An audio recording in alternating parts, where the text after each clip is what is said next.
एकंदरीत आज तुम्ही शिरसाळा पोलीस स्टेशनच्या हद्दीमध्ये शिरसाळा बाजारपेठमध्ये एका आरोपीची धिंड काढण्यात आली.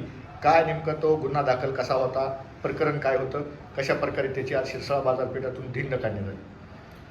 दिनांक 4 फेब्रुवारी 2026 रोजी पोलीस स्टेशन शिरसाळा हद्दीतील ऐन बाजारपेठेतून दोन चोरट्यांनी एका महिलेला रस्त्याला अडवून तिला एका साईडला घेऊन गेले आणि तिच्या गळ्यातील सोन्याचा दागिना व तिच्या कमरेचे 1,500 रुपये घेऊन गेल्याची पोलीस स्टेशनला खबर नोंदवण्यात आली होती. त्या खबरीच्या अनुषंगाने तांत्रिक तपास व विश्लेषण करून त्यातील एक आरोपी अटक केलेला आहे.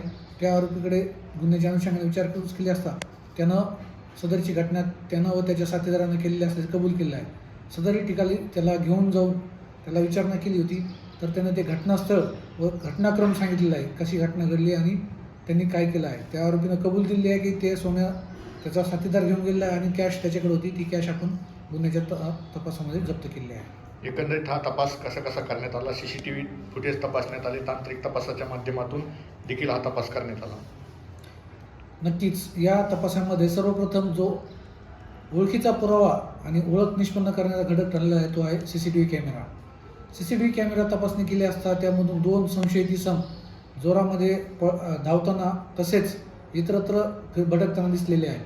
त्या संशयितांचा फुटेज वगैरे घेऊन गोपनीय बातमीदार तसेच तांत्रिक तपासादरम्यान त्या आरोपींना निष्पन्न केलेलं आहे आणि निष्पन्न करून त्या आरोपीला अटक केलं होतं.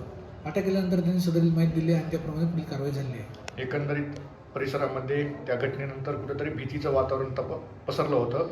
आज धिंड काढल्यानंतर हे भीतीचं वातावरण कमी होणार आहे.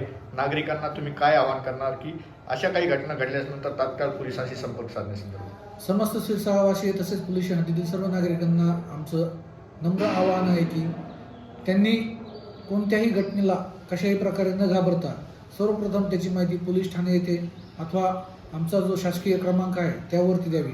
त्यानंतर पोलीस त्याला तात्काळ रिस्पॉन्स देतील आणि सदर ठिकाणी भेट पण देतील आणि त्यांचं जे काही म्हणणं आहे ते ऐकून घेतील आणि झालेल्या प्रकारातील एकदम कायदेशीर कारवाई करून त्यात सर्वांना न्याय देण्याचा प्रयत्न करतील.